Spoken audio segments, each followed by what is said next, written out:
ريال مدريد ينتزع فوزا شاقا من ختافي بهدف قاتل بتوقيع أمبابي. دراما مأساوية، نجم ريال مدريد السابق يصاب بنزيف دماغي. برشلونة يتحرك بكل قوة لإعادة فليك إلى مقاعد البدلاء قبل الكلاسيكو. ريال مدريد يرسم ملامح مستقبله الدفاعي ب3 صفقات مدوية في صيف 2026. لابورتا يعلن نهاية السوبر ليج ويؤكد برشلونة يعود رسميا إلى أحضان اليويفا.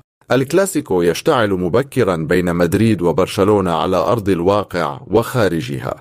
ونبدأ من قلب الإثارة، حيث حقق ريال مدريد فوزا صعبا وثمينا على مضيفه ختافي بهدف دون رد في اللقاء الذي أقيم على ملعب كوليسيوم ألفونسو بيريز ضمن الجولة 9 من الدوري الإسباني.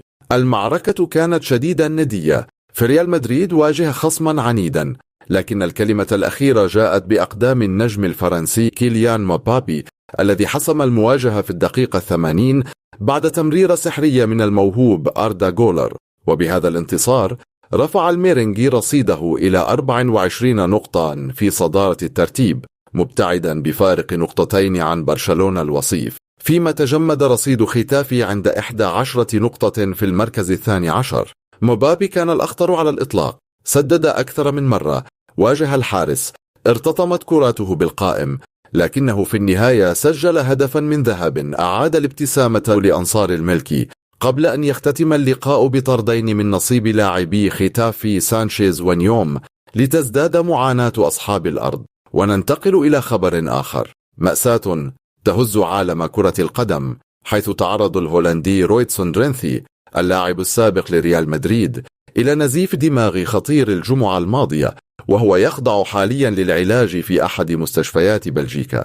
ناديه الحالي FC ريبيلن أكد في بيان رسمي أن حالة درينثي مستقرة ويتلقى الرعاية الكاملة، فيما طالبت عائلته باحترام خصوصيته. اللاعب الذي تألق في بطولة أوروبا تحت 21 عاما عام 2007 وتوج كأفضل لاعب فيها، فتح لنفسه باب الانتقال إلى ريال مدريد، لكنه لم ينجح في حجز مكان دائم قبل أن يرحل عام 2012 بعد تجارب مع هيركوليس وإيفرتون. الجميع في الوسط الرياضي يتمنى له الشفاء العاجل والعودة إلى حياته الطبيعية.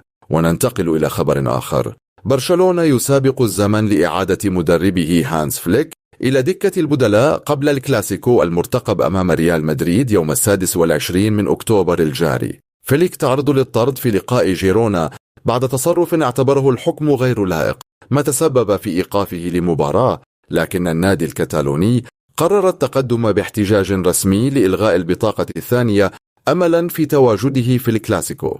الإدارة الكتالونية تعلم أن حضور فليك في تلك المواجهة المصيرية ضروري، ليس فقط تكتيكيا بل نفسيا، خصوصا أن ريال مدريد يعيش حالة من التوهج الهجومي بفضل مبابي ورودريغو. وننتقل إلى خبر آخر، ريال مدريد يخطط مبكرا لمستقبل دفاعه ويستهدف 3 صفقات من العيار الثقيل في صيف 2026، جميعها بصفقات انتقال حر. وبحسب شبكة توك سبورت البريطانية، فإن الأسماء المطروحة على طاولة بيريز هي مارك جيهي مدافع كريستال بالاس، ودايوت أوباميكانو مدافع بايرن ميونخ، وإبراهيم كوناتي مدافع ليفربول.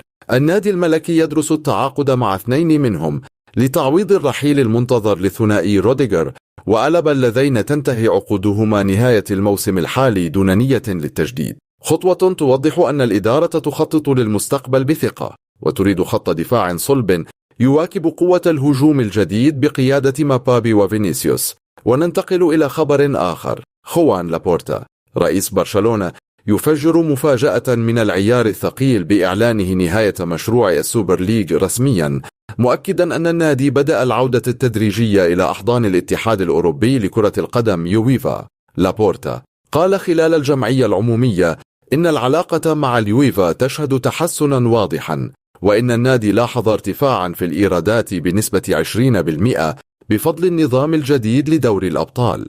وأضاف أن هدف برشلونة اليوم هو المصالحة وبناء الجسور من جديد، مؤكدا أن الحوار هو الطريق الوحيد للمضي قدما وأن اليويفا رحب بحرارة بعودة البارسا إلى العائلة الأوروبية. وختم لابورتا قائلا: العديد من أفكار السوبر ليج أصبحت الآن جزءا من خطط اليويفا، وأفضل مكان لبرشلونة هو داخل الاتحاد الأوروبي لكرة القدم. وهكذا تتواصل الإثارة في كرة القدم الإسبانية بين انتصارات ريال مدريد وأزمات برشلونة وأخبار اللاعبين القدامى، لتبقى الساحرة المستديرة مليئة بالدراما والعاطفة والدهشة كل يوم.